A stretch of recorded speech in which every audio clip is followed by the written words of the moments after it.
اللہ تعالیٰ نے قرآن حکیم میں ارشاد فرمایا کہ افحسبتم انما خلقناکم عبثا وانکم الینا لا ترجعون۔ فرمایا کیا تم یہ گمان کرتے ہو کہ ہم نے تمہیں بیکار پیدا کیا ہے، اور کیا تم یہ سمجھتے ہو کہ تمہیں پلٹ کر ہماری طرف نہیں آنا؟ اللہ تبارک و تعالیٰ نے جو چیز بھی پیدا کی، جہاں بھی پیدا کی، بڑی حکمتوں کے تقاضوں کے تحت پیدا کی۔ میں کسی شخص سے بیزار نہیں ہو سکتا، کیونکہ ایک ذرہ بھی تو بیکار نہیں ہو سکتا۔ اللہ نے ہر چیز کو کمال حسن کے ساتھ دنیا میں پیدا کیا، اور انسان تو اشرف المخلوقات، یہ تو اللہ تعالیٰ کی تخلیق کا شاہکار ہے۔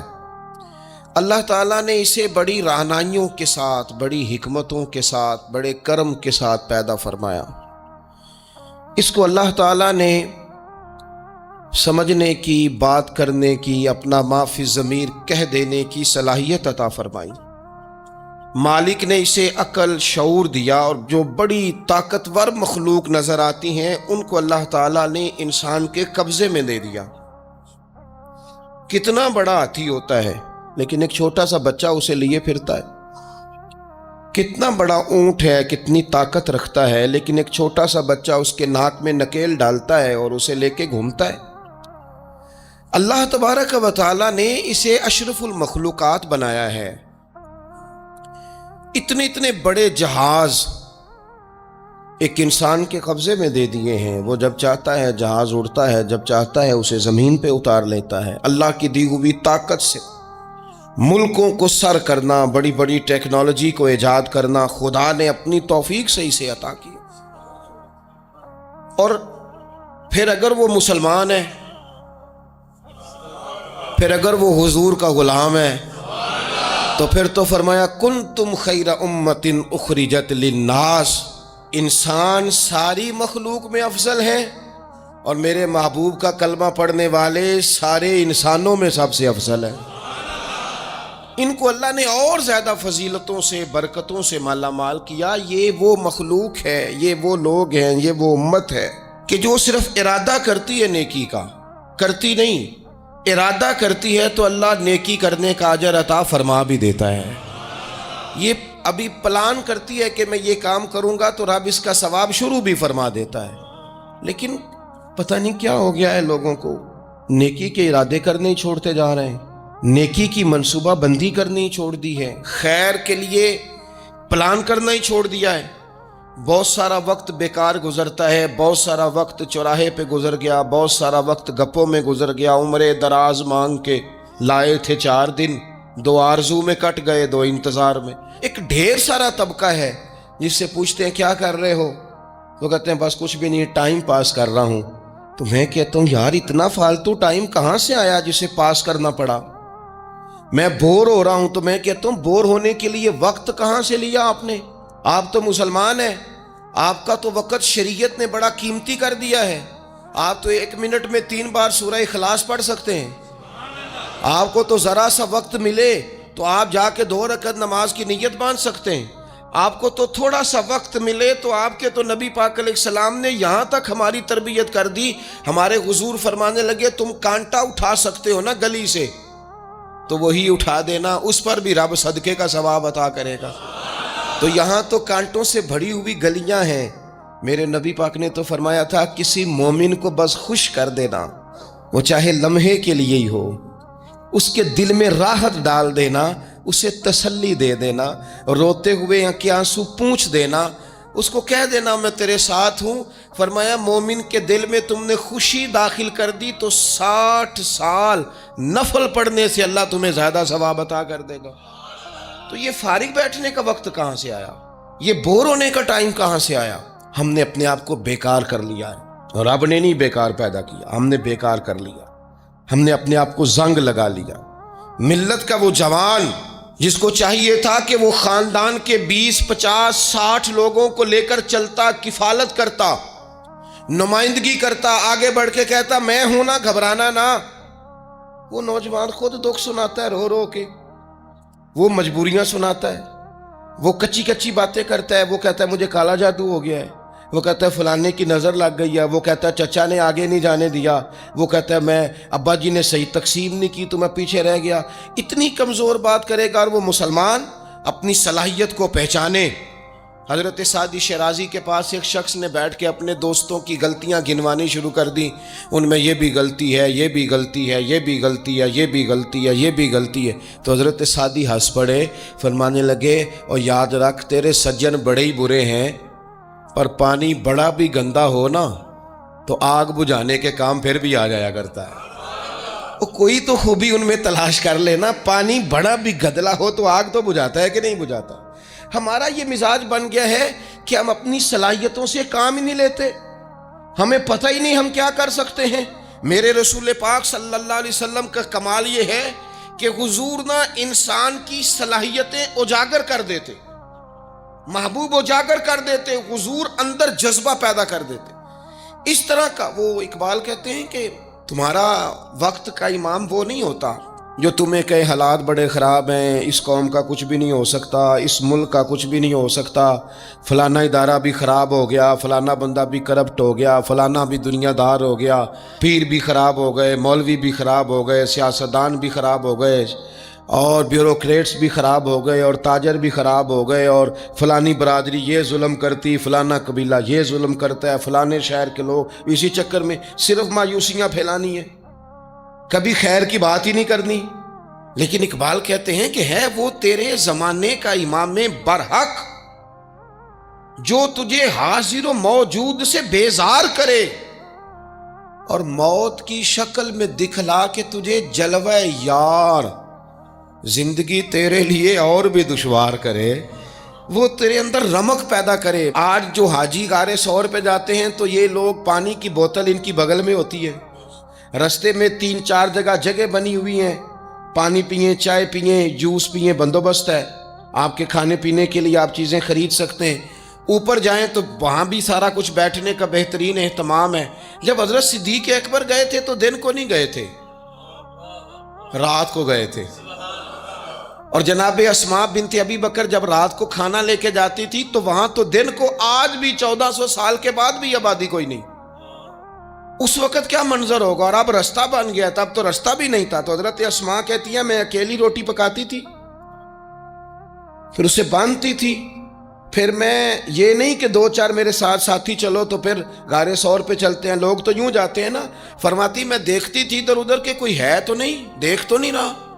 جب کوئی نہیں ہوتا تھا تو رات کو جاتی تھی اور غار پہ کھانا دے کے آتی تھی، اور حضرت صدیق اکبر نے حضور کو کندھوں پہ بٹھا کے کہا تھا حضور پتھر نکیلے ہیں، ان کی نوک تیز ہے، کہیں مقدس قدموں کو تکلیف نہ دیں، اگر مہربانی کریں تو میرے کندھوں پہ نہیں بیٹھ جاتے۔ حضور حضرت صدیق اکبر کے کندھوں پہ بیٹھ گئے۔ درویش کہنے لگے پباں پار قدم نہیں جے لاؤندا تے 100 پہاڑ تے چڑھیا جاندا، او پیا جاندا جے یار نبی دا، اے اصلی دلدار نبی دا، او پیا جاندا جے یار نبی دا، اے اصلی دلدار۔ اپنے اندر جذبہ پیدا کریں، ہم کچھ کر سکتے ہیں۔ غریب ساری زندگی دکھ ہی سنائے گا کہ میں غریب ہوں، اس نے محنت کب کرنی ہے، جد و جہد کب کرنی ہے، اس نے آگے کب پڑھنا ہے، وہ کب تک یہ کام کرے گا۔ اپنی زندگی کے اندر شعور پیدا کریں اور اپنی صلاحیت سے کوئی نفع لیں۔ آپ کیا کر سکتے ہیں زندگی میں؟ میں نے کہا کچھ نہیں کر سکتے، گلی سے روڑا تو اٹھا سکتے ہیں کہ نہیں؟ کچھ انقلاب اپنے مزاج میں پیدا کریں، کچھ تبدیلی پیدا کریں۔ اس کے لیے سب سے زیادہ ضروری یہ ہے کہ ہم اپنے اندر اخلاقی تبدیلی لانے میں کامیاب ہو جائیں۔ کائنات میں ایک قوم وہ سمجھتی ہے جن کا اخلاق سنور جاتا ہے، اور جو لوگ اپنے اندر اخلاقی تبدیلی نہیں نہ لاتے، آپ دیکھیں نبی پاک علیہ السلام کا انقلاب کس طرح کا ہے۔ عرب کے لوگ سمجھتے تھے کہ معاف کرنا بزدلی ہے، صبر کرنا بزدلی ہے۔ وہ کہتے تھے یہ کیا بات ہوئی، ہمارا دشمن کیا سمجھے گا کہ بزدل ہے، انہوں نے معاف کر دیا ہے۔ وہ کہتے تھے معاف کر دیں تو کمزور پڑ جائیں گے، سامنے والا کہے گا کہ ان کے پلے کچھ نہیں، معاف کر دیا۔ اور ہمارے زمانے میں آج معاف کمزور آدمی کرتا ہے، طاقتور آدمی معاف نہیں کرتا۔ وہ جس کے پاس طاقت نہیں ہوتی وہ کہتا ہے ٹھیک ہے میں نے اللہ پہ چھوڑ دیا، حالانکہ اس نے بھی اچھا کیا، پر کمال تو یہ ہے کہ تیرے پاس ساری طاقت ہو پھر بھی تو فیصلہ اللہ پہ چھوڑے۔ اور حضرت موسیٰ کلیم اللہ علیہ السلام نے عرض کیا تھا مالک تیرے بندوں میں تیری نظر میں معزز کون ہے؟ تو رب کریم نے فرمایا میرے کلیم جس کے پاس بدلہ لینے کی طاقت ہو پھر بھی معاف کر دے وہ رب کی نظر میں بڑی عزت والا ہے۔ عرب کے لوگ سمجھتے تھے یہ بزدلی ہے کہ میں معاف کر دوں، لیکن حضور نے ان کو اخلاقی طور پہ بدل دیا، اور نبی پاک نے فرمایا معاف کرنا بزدلی نہیں، یہ تو اعلیٰ ظرفی ہے۔ تو پھر کس طرح بھلا معافی ان کو ہوئی؟ فتح مکہ کے دن حضور نے اس طرح نہیں معاف کیا کہ پہلے ہمارے ہاں بھی لوگ معاف کرتے ہیں تو ہم پتہ کس طرح معاف کرتے ہیں، پہلے ساری اس کی زیادتیاں گنواتے ہیں۔ پتہ ہے نا تو نے اس وقت کیا کہا تھا، یاد ہے نا تو بڑی ڈینگے مارتا تھا، یاد ہے نا تو بڑی بڑھ کے مارتا تھا۔ عرب کے لوگ سارے سامنے کھڑے ہیں، پتہ کون کون ہے؟ اکرمہ بن ابو جہل آخری دن تک لڑے، ابو سفیان آخری دن تک لڑے، سارے لوگ سامنے کھڑے، کچھ بھاگ گئے ہیں جان بچا رہے ہیں۔ حضور نے کیا فرمایا؟ فرمایا پتہ تمہارے ساتھ آج سلوک کیا کرنا ہے؟ یا رسول اللہ بتائیے۔ تو نبی پاک نے فرمایا وہی کرنا ہے جو جناب یوسف نے بھائیوں کے ساتھ کیا تھا، بات ہی کوئی نہیں کرنی، پچھلا قصہ چھیڑنا ہی نہیں، نہ کانٹے بچھانے کی بات کرنی ہے، نہ روڑے مارنے کی کرنی ہے، نہ بدر میں آنے کی کرنی ہے، نہ احد میں پتھر مار کے دانت شہید کرنے کی بات کرنی ہے، نہ خندق کی بات کرنی ہے، نہ خیبر کی کوئی بات۔ جاؤ نہ معاف کیا، بات ہی کوئی نہیں کرنی، معافی دے دی۔ ابو سفیان کہنے لگے حضور مجھے بھی معافی ہے۔ سونیا تیرے کرم پہ قربان جاؤں۔ میرے کریم فرمانے لگے تو قبیلے کا سردار ہے، مکہ شریف کے لوگ تجھے بڑا سمجھتے ہیں، دیکھ حضور معاف بھی کرتے ہیں اور عزت بھی دیتے ہیں۔ فرمایا جا میں نے تجھے معاف کیا، اور جو تیری حویلی میں آ کے پناہ لے لے گا میں اسے بھی معاف کر دوں گا، اسے بھی معافی مل جائے گی جو تیرے گھر آ جائے گا۔ اب تبدیلی آ گئی، وہ جو اندر کفر تھا وہ ٹوٹ گیا، انقلاب آ گیا۔ یہی ابو سفیان جو کل تک مخالفت میں لڑتے تھے پھر یہ حضور کے ساتھ جنگوں میں جاتے، اور اس طرح جاتے کہ حضور گھوڑے پہ بیٹھے اور جناب ابو سفیان نے گھوڑے کی لگام تھامی ہے، ہر میدان میں گئے، ہر جگہ خدمت کی۔ اکرمہ بن ابو جہل کا پتر ہے، کوئی کسر نہیں چھوڑی اس نے، حد کر دی، ہر جگہ لڑا، ہر مقام پہ۔ لیکن فتح مکہ کے موقع پر یہ بھاگ گیا تھا، جان بچا کے چھپ گیا۔ اس کی بیوی آئی، آگے کہنے لگی سونیا میرے چھوٹے چھوٹے بچے ہیں، مجھے پتہ چلا ہے کہ میرے شوہر کے لیے آپ نے ڈیتھ وارنٹ جاری کر دیے ہیں کہ جہاں ملے مار دیا جائے، صحابہ نے یہ اعلان کیا ہے، وہ سخت مجرم ہے، اس کے لیے سخت آرڈر جاری کیا گیا ہے۔ تو کریم کیا فرمانے لگے؟ حضور فرمانے لگے تو کیا چاہتی ہے؟ میں کوئی آپ کو قصہ تو نہیں نہ سنا رہا، خدا را مہربانی کریں، تھوڑا سا دل بڑا کریں، تھوڑا سا۔ وہ ساس کہتی ہے جی میں کیویں معاف کر دیاں جی، تانوں پتہ نہیں پیر صاحب میرے اندر زخم کنے نے، مثلاً کیا ہے، گولی مار دی ہے کسی نے کسی کو۔ بہو سے کہیں تو کہتی ہے جی میں معاف کر دوں، اس کو معاف کر دوں، آپ کو بتاؤں اس نے تکلیف کتنی دی۔ مہربانی کرو ایک دوسرے کو معاف کرو، اپنے دل میں گنجائش پیدا کرو۔ اس بندے کی بات ہو رہی ہے جو باپ سے لگا ہوا ہے مخالفت کرنے، ابے نے بھی ظلم کیے، اس نے بھی کیے۔ حضور اس کی بیوی سے کہتے ہیں کیا چاہتی ہے؟ کہنے لگی حضور معاف کر دیں اسے۔ تو نبی پاک صلی اللہ علیہ وسلم نے فرمایا ٹھیک ہے، یہاں تو معافی کا دروازہ تو سب سے زیادہ کھلا ہوا ہے، تو کہتی ہے تو چلو ٹھیک ہے معاف کیا، ہو گئی بات۔ اس نے جا کے جہاں چھپا ہوا تھا اسے کہا اکرمہ حضور نے تجھے معاف کر دیا۔ کہنے لگا کوئی کرنے والی بات کر، وہ معاف کرتے ہیں مجھے پتہ ہے، بڑا کرتے ہیں، پر جو میں نے کیا ہے وہ معافی والا نہیں۔ مجھے معافی ہو سکتی ہے، یہ کیسے ہو سکتا ہے، یہ کیسے ہو گیا، ہو ہی نہیں سکتا۔ اس کی بیوی پھر آئی، کہنے لگی حضور وہ مانتا نہیں، یہ تاریخ صرف میرے رسول کی ہے، یہ سیرت صرف میرے رسول کی ہے، کہ جس کو معاف کیا جا رہا ہے اس کی سمجھ میں بات نہیں آ رہی کہ بھلا مجھے معاف کر دیا ہے۔ حضور کہتے ہیں اچھا تو بتا وہ کیسے مانے گا؟ کہنے لگی حضور اگر کوئی نشانی دے دینا، عرب کے لوگ تلوار دے دیتے تھے، زرہ دے دیتے تھے، پگڑی دے دیتے تھے، چھڑی دے دیتے تھے، یہ دلیل ہوتی تھی کہ فلاں نے نشانی دے دی۔ اگر کوئی مل جائے نا نشانی، محبوبہ اس طرح تو کوئی نہیں کرتا جیسے آپ کرتے ہیں۔ کریم نے اپنے سر سے پگڑی اتاری اور فرمایا میری پگڑی بطور علامت کے نشانی کے لے جا، اسے کہہ دے میں نے معاف کیا۔ اب اکرمہ کو معافی ہو گئی، وہ آ رہے ہیں، یوں اخلاق بدلتے ہیں، وہ آ رہے ہیں۔ یہاں کوئی بڑا آدمی آئے نا تو پہلے اعلان ہوتا ہے فلاں بن فلاں صاحب آ رہے ہیں، اب ان کو دعوت دیتے ہیں، لیکن وہ اعلان چھوٹا کرتا ہے بڑے کے لیے. یہاں انوکھا باب ہے.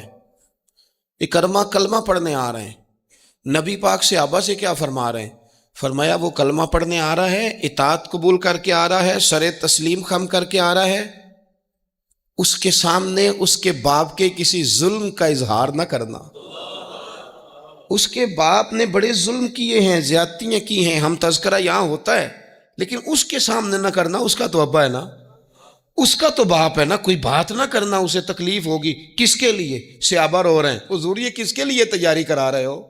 وہ آ گئے، قدموں سے لگ گئے، کلمہ پڑھ لیا، کھول کے روئے، حضور میرے لیے بھی معافی ہے؟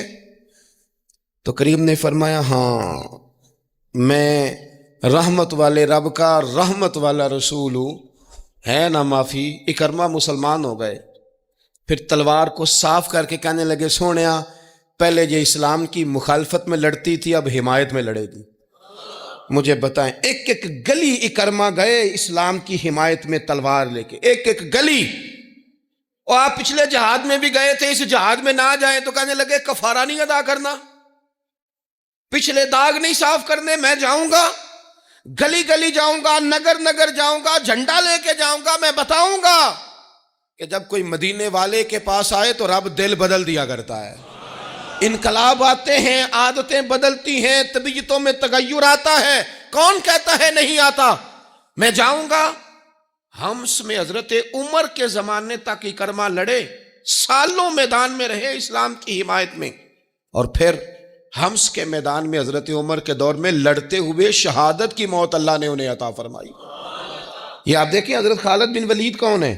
کہنے لگے حضور میں تو بڑی شدت سے اسلام کے خلاف لڑتا تھا، میری غلطیاں بھی معاف ہو جائیں گی.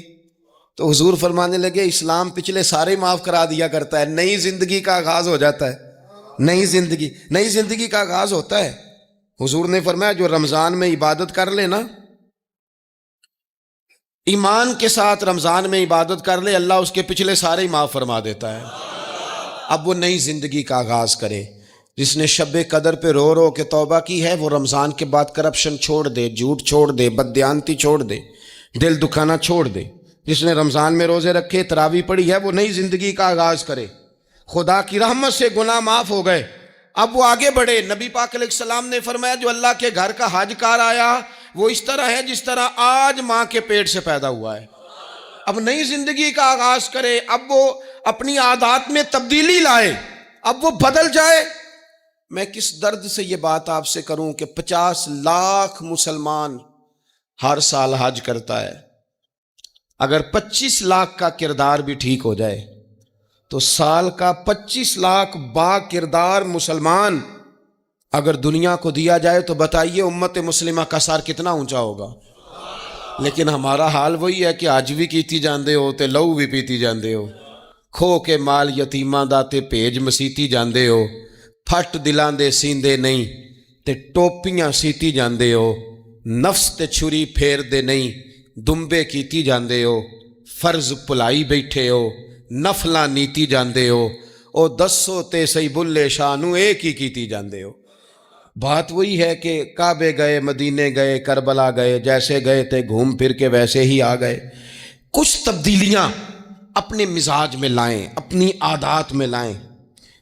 حضرت خالد بن ولید نے کہا حضور سارے گناہ معاف ہو گئے. فرمایا ہو گئے. حضرت خالد بن ولید نے پھر اپنی تلوار تھامی اور جناب خالد بن ولید پھر اس طرح میدانوں میں نکلے کہ نبی پاک نے فرمایا اب یہ خالد نہیں، یہ تو سیف اللہ ہے، یہ تو اللہ کی تلوار بن گیا ہے. اس جذبے سے، شوق سے اپنے مزاج کو تبدیل کر کے اس طرح میدان میں آئے. فرمایا اب یہ اللہ کی تلوار ہے. پورا وجود زخمی کرایا اور ساری زندگی اسلام کی حمایت میں تلوار چلائی. ہم بدل سکتے ہیں، تبدیلی آ سکتی ہے، ہمیں بدل جانا چاہیے. بہلول دانا سے کہا تھا ہارون رشید نے کہ مجھے کوئی نصیحت کر دے، میں بادشاہ ہوں. سخت دل ہو جاتا ہے کئی دفعہ. تو حضرت بہلول دانا کہنے لگے میں کیا نصیحت کروں، آپ کا باپ کہاں ہے؟ کہنے لگے قبرستان میں. کہا ایک بڑا بھائی بھی تھا، بڑا پیار کرتا ہے، سنا آپ سے، کہاں ہے؟ کہا قبرستان میں. تو کہا وہ ایک چچا زاد بھی آپ کے ساتھ میں نے دیکھا ہے. کہا وہ بھی قبرستان میں. یاد کرانا شروع کیا حضرت بہلول نے. فرمایا وہ ننہال والے، ددہال والے، وہ ماموں، وہ چاچو کا سب قبروں میں. آخری جملہ کہا، فرمایا تیرا ایک پتر بھی تھا، چڑھتی جوانی تھی، قد اونچا تھا، رنگ گورا تھا. ہارون رشید رو پڑے، کہنے لگے حضور وہ بھی قبرستان میں. تو فرمایا جس نے اتنے جنازے پڑھے ہوں اسے میں نصیحت کروں؟ تیرا کیا خیال ہے؟ تو نے نہیں جانا؟ یارو ہم نے اپنے کئی کلاس فیلوں کے جنازے پڑھے ہیں. بڑا پیار تھا میرا اپنی دادی کے ساتھ. تو 97 میں وہ انتقال کر گئیں. دادا ابو چلے گئے، اماں جی چلی گئیں، ابا جی چلے گئے، نانا چلے گئے، پھپھا چلے گئے، دوست چلے گئے. یہاں پچھلے سال کئی سنگی تھے، اس سال نظر نہیں آتے، رخصت ہو گئے. او سنگیو، یہ تو ساری تیاری ہے، ہم نے بدلنا کب ہے؟ اب تو ہمارا بڑھاپا آنے کو ہے، اب تو بال سفید ہونے کو. تبدیلی کس وقت؟ اللہ تعالیٰ نے قرآن مجید فرقان حمید کے اندر فرمایا اللہ ولی الذین آمنوا یخرجہم من الظلمات الی النور. اللہ مومنوں کا ولی ہے، وہ انہیں اندھیروں سے نور کی طرف نکالتا ہے، وہ رستہ دکھاتا ہے. بار بار راہ کھلتی ہے ہمارے سامنے پر ہم قبول کرنے کو تیار نہیں ہوتے. کچھ تبدیلی اب آ جائے، کچھ زبان میں مٹھاس آ جائے، کچھ ہمارے عمل میں پختگی آ جائے. ہم نہ بہت سارے کام لوگوں کو دیکھ کر کرتے ہیں، اس سے تھوڑی جان چھڑائی جائے. کچھ اپنے اندر جو قباہتیں ہیں، کچھ اپنے ساتھ جنگ کی جائے. نبی پاک علیہ السلام نے فرمایا افضل جہاد اپنے نفس سے لڑائی کرنا ہے. اپنے آپ کے ساتھ کچھ جد و جہد کی جائے، کچھ اپنے خلاف بھی چلا جائے. ساری زندگی دوسروں سے لڑتے، دوسروں پر اپنی غلطیوں کا بوجھ ڈالتے گزر گئی، کچھ اپنے نفس پر بھی. حضرت باجید بستامی سے کسی نے کہا حضور میں نے اللہ تک جانا ہے، رستہ بتا دیں. فرمایا 2 قدم کا رستہ ہے. فرمایا 1 قدم اپنے نفس کی خواہش پہ رکھ لے تو دوسرا قدم تیرا رب تک پہنچ جائے گا. تو اپنے آپ کو کنٹرول نہیں نہ کرتا، اپنے آپ سے تو لڑ پہلے. اقبال کہتے ہیں ڈھونڈتا پھرتا ہوں اے اقبال اپنے آپ کو، آپ ہی گویا مسافر آپ ہی منزل ہوں میں. نبی پاک نہ تبدیلی کرتے. یہ جو لوگ کہتے ہیں نا کیسے بدلوں، تو حضور بدلنے ہی تو آئے ہیں. حضور بدلنے. حضرت مازن ایک صحابی ہیں، وہ کہتے ہیں میں بت کی پوجا کرتا تھا. امام بہقی نے لکھا ہے میں بت پوجتا تھا. ایک دن میرے بت کے اندر سے آواز آ گئی تو کب تک مجھے پوجے گا، مدینے میں تو حضور جلوہ فرما ہو گئے ہیں. کہتے ہیں 2 دفعہ 3 دفعہ بت مجھے پیغام دے رہا ہے کہ حضور کی طرف جاؤ. بت کہتے ہیں میں وہاں سے چلا، حضور کی بارگاہ میں پہنچا تو نبی پاک علیہ السلام کی خدمت میں حاضر ہو کے میں نے عرض کی یا رسول اللہ کمال ہو گئی، لوگ بتوں کو پوجتے ہیں اور میرا بت کہہ رہا تھا جا کے حضور کا کلمہ پڑھ لے. او سکیاں کھجوراں اگا جام دے تے پتھراں تو کلمہ پڑھا جام دے. فرمایا وہ انہوں نے مجھے بت نے بھیجا ہے. حضرت مازن کہتے ہیں حضور کی بارگاہ میں آیا، نبی پاک نے کلمہ پڑھایا تو میں نے عرض کی حضور میرے اندر کچھ قباہتیں بھی ہیں، کسی کی چیز دیکھ کے میرا جی للچا جاتا ہے، میں چوری کر لیتا ہوں، بدکاری کا بھی مزاج ہے، شراب نوشی بھی ہو جاتی ہے. کہتے ہیں حضور نے میرے سینے پہ ہاتھ رکھا، میرے لیے دعا کر دی. آپ فرماتے ہیں گردن اونچی تھی کبھی نیچی نہیں ہوئی تھی، پر وہ کلمے کی کیا برکت آئی کہ ایسا سر جھکا کہ وہ جھکا ہی رہا. ایسی تبدیلی آئی کہ آ گئی، نفرت ہو گئی. کہتے ہیں حرام مال آتا ہے تو میری طبیعت پہ بوجھ بن جاتا ہے. میں اکثر دوستوں سے کہتا ہوں کہ ہمارے ہاں لوگوں کا عجیب مزاج ہے، وہ اپنا مائنڈ سیٹ کر لینا، کبھی ذہن بنا لینا یہ چیز حرام ہے تو وہ کبھی بھی حلق سے نیچے ہی نہ جائے. آپ گوشت کھا رہے ہوں اور بڑا اچھا پکا ہوا ہے، بہترین مسالہ جات لگے ہوئے ہیں بہترین، آپ کھا رہے تھے گوشت، کوئی بندہ آپ کے کان میں آ کے کہہ دے صدقے کا ہے، اس کا منہ میں ذائقہ بدل جاتا ہے کہ نہیں؟ بھئی گوشت تو وہی ہے، یہ کیسے بدل گیا؟ کیونکہ آپ کے نا وہاں کمپیوٹر میں فٹ ہے کہ صدقہ میرے لیے درست. آپ وہ کہتے ہیں یہ تو فارم بن گیا. بھئی یہ کیا بن گیا؟ چلیں اس سے بھی آگے چلتے ہیں. آپ کھا رہے تھے گوشت اور بڑا لطف آ رہا تھا تو کسی نے کہہ دیا کہ یہ تو جانور ٹھیک ہی نہیں تھا، بیمار تھا یا حرام تھا، ذبح ہی نہیں کیا تھا، صحیح طور پر ایسے ہی اس کو پکا دیا، مر گیا تھا. تو اب تو یہ حال ہوتا ہے کہ الٹیاں شروع ہو جاتی ہیں کیوں؟ اس لیے کہ نفیس طبیعت پر نہ صدقے کا گوشت فٹ ہوتا ہے نہ حرام فٹ ہوتا ہے، کیونکہ طبیعت نفیس ہے نا. بس اس بات کو سمجھ لیں، جس طرح حرام بکرا طبیعت پہ فٹ نہیں نہ ہوتا، اس طرح کروڑ حرام بھی طبیعت پہ فٹ نہیں ہونا چاہیے. 2 کروڑ بھی حرام آ جائے تو فٹ. جس دن 2 کروڑ پر بھی الٹی آنے لگ گئی نا، جس دن حرام جگہ پر قبضہ کرتے بھی کہہ آنے لگ گئی، ذائقہ بدلنے لگ گیا، کمپیوٹر میں فٹ ہو گیا کہ یہ میرے لیے ٹھیک نہیں. لیکن میں اکثر کہتا ہوں لوگوں سے، میں کہتا ہوں ہمارے ہاں بندہ دیکھ کے فتویٰ ہوتا ہے. یہاں کوئی غریب عیسائی ہو نا، ماڑا بیچارہ گلی میں جھاڑو دے کے روٹی کماتا ہے، تو لوگ مسئلہ پوچھتے ہیں، کہتے ہیں مولوی صاحب سائنہ روٹی کھانی جائز ہے؟ تو میں پھر ان لوگوں سے آگے سے پوچھ لیتا ہوں، میں کہتا ہوں یہ بتاؤ امریکہ کا صدر بھی عیسائی ہے، اس کے ساتھ جائز ہے؟ اتنے وزیر مشیر وزراء اعظم ملکوں کے جا کے کھاتے ہیں، کبھی آپ نے مسئلہ پوچھتے دیکھیں؟ وہاں تو جو مولوی مشیر بنے ہوئے وہ بھی بیٹھے ہوتے ہیں بیچ میں، وہ بھی بیٹھے ہوتے ہیں، اب بھی ان سے پوچھو. لیکن ہمارا مزاج یہ بن گیا ہے کہ غریب کے حق میں مسئلہ اور ہے اور امیر کا معاملہ ہے تو معاملہ اور اس سے نکلے. یعنی اگر 5 روپے کسی کے گر جائیں تو وہ واپس کرنے بھی ضروری ہیں، اور 5 کروڑ گر جائیں تو وہ بھی. وہ ہمارے ایک دوست کہا کرتے ہیں کہ ایک صاحب تھے، ان کو نا بڑے قیمتی جوتے کا ایک پیر مل گیا کہیں سے گرا ہوا. انہوں نے وہ قیمتی پاؤں جوتے کا گرا ہوا اٹھایا اور وہ بندہ تلاش کرنے لگے کس کا گرا ہے. دیر تک وہ ڈھونڈتے رہے ایک پاؤں کس کا ہے، تھوڑی دیر کے بعد انہیں دوسرا پاؤں بھی مل گیا. پھر انہوں نے بندہ ڈھونڈنا بند کر دیا. انہوں نے کہا اب دونوں ہو گئے ہیں، اب یہ کام آئے گا، لہذا انہوں نے بند کر دیا. میرے عزیز، یہ تو کوئی طریقہ نہیں ہے نا کہ آپ چیز اگر تھوڑی سی ہے تو اس پر فتویٰ اور ہے، اور اگر زیادہ ہے تو مزاجوں میں جب ہم یہ لے آئیں گے اپنی طبیعت میں، اور کب تک ہم نے اسی طرح رہنا ہے؟ کب ہم نے اپنے وجود سے کام لینا ہے؟ بیکار وقت کب تک گزرنا ہے؟ کتنے رمضان آئے گزر گئے، کتنے عمرے آئے گزر گئے، کتنی ہم نے دیکھا کہ بس بیمار ہو گئے ہیں، ٹھیک ہو جائیں گے تو پھر اس کے بعد ہم نے کوئی نماز نہیں چھوڑنی، لیکن ٹھیک ہوئے تو بھول گئے، نئی سے نئی بات شروع ہو گئی. ہم نے کتنی دفعہ کہا کہ آج کے بعد تبدیلی، لیکن کیوں نہیں تبدیل ہوتے؟ حضرت فضالہ بن عمیر ایک صحابی ہیں، کہتے ہیں میں عورتوں کا معاذ اللہ بڑا رسیہ تھا. ابو جہل نے جب اعلان کیا نا جو حضور کو شہید کرے گا تو اسے 100 سرخ اونٹ دیے جائیں گے، تو کہتے ہیں میں خنجر بغل میں دبا کے نا تو طواف کعبہ کرنے چلا گیا. طواف کعبہ کہتے ہیں وہاں جب میں پہنچا تو میں نے دیکھا حضور بھی طواف کر رہے ہیں، تو نبی کریم نے مجھے دیکھتے ہی حضور میرے قریب آئے، اور مجھے نہیں بتانا پڑا، حضور فرمانے لگے تیرا نام فضالہ ہے؟ میں نے کہا ہاں. تو محبوب فرمانے لگے کیا باتیں کر رہے ہو اپنے آپ سے؟ کہتے میں دل میں سوچ رہا تھا کہ طواف کرتے میرے قریب سے گزریں گے تو خنجر مار دوں گا. کیا باتیں کر رہے تھے؟ فضالہ کہتے ہیں میں تو جب آیا تھا تو ایک بی بی سے مل کے آیا تھا، میں نے کہا تھا کہ میں آج بڑی رقم لے کے آؤں گا اور معاذ اللہ تیرے پاس رات گزاروں گا. کہتے ہیں میں تو اس سے بات کر کے آیا تھا. تو میں اب حضور سید عالم صلی اللہ علیہ وسلم نے پوچھا تو فضالہ ہے؟ میں نے کہا ہاں.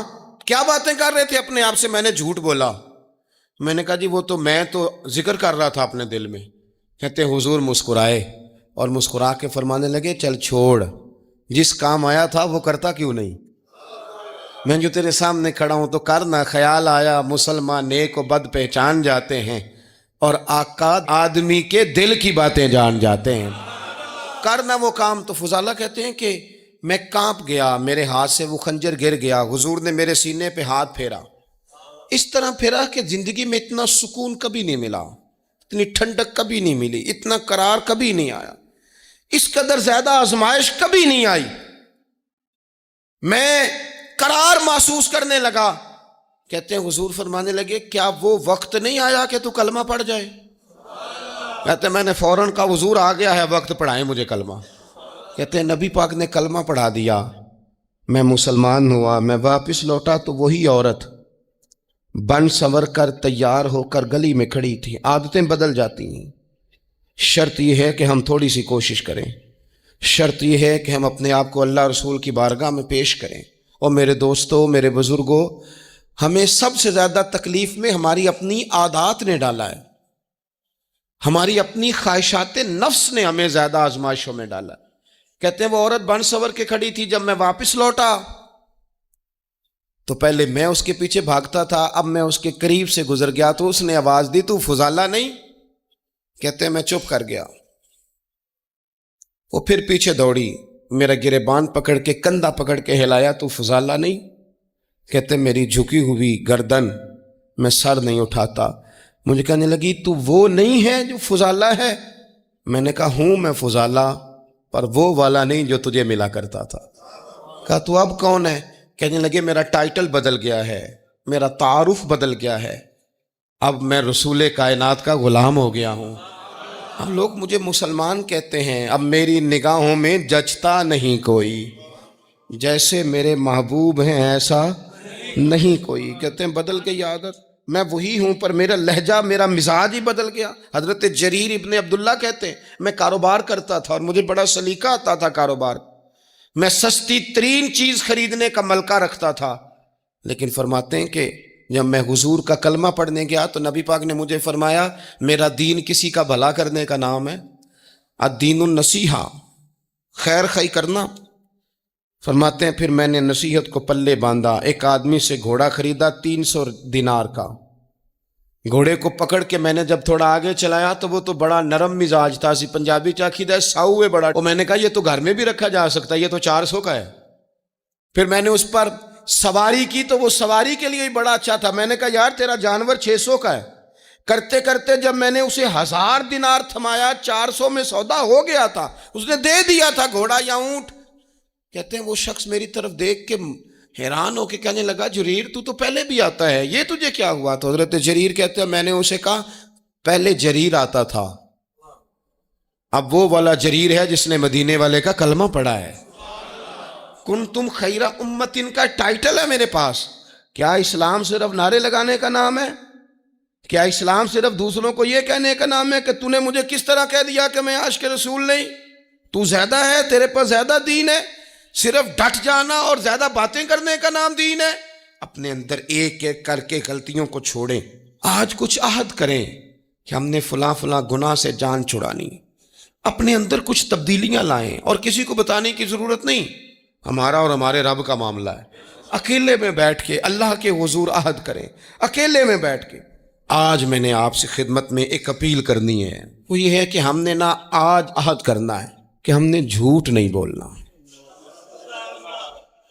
ایک دفعہ ہم نے بچے سے کہا تھا، مجبور تھے، شاید بڑے مجبور ہوں گے ہم، کسی صاحب نے نا بڑی مجبوری میں ایک دن اپنے بچے سے کہہ دیا، وہ باہر آیا تھا بندہ پیسے لینے، اس کا قرض دینا تھا، تنگ دستی تھی، مجبوری تھی، تو اس نے کہا بیٹا ادھر آ، اسے جا کے کہا ابو گھر نہیں۔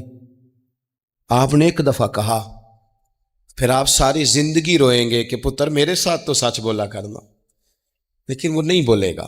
یہ جھوٹ اتنی بڑی مصیبت ہے۔ عورت اپنے شوہر سے کہتی ہے پیسے تھوڑے دے دیا کر، جوڑے ایک میں گزارا کر لوں گی، میرے ساتھ سچ تو بولنا، وہ سچ تو بول۔ تو اگر لاہور جاتا ہے تو مجھے لاہور کا ہی بتا کے جا، میرا رشتہ پیسوں سے نہیں اعتماد سے جڑا ہے۔ ماں کہتی ہے ماں بیٹے سے، پتر سچی بات تھوڑی کر لیا کر، سچی کیا کر۔ سچ ختم ہو گیا۔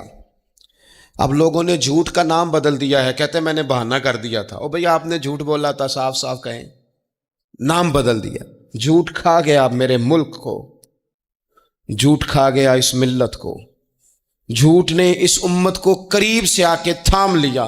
ہم بڑی آزمائش میں ہیں، ہم مطلب ہر شخص ہی الا ماشاءاللہ، ہر شخص ہی، آپ کسی شخص سے کوئی معاہدہ کرتے ہیں، کوئی چیز بنانے کی بات کرتے ہیں، خریدنے کی بات کرتے ہیں، وہ جو کہتا ہے اس پر پورا کیوں نہیں اترتا؟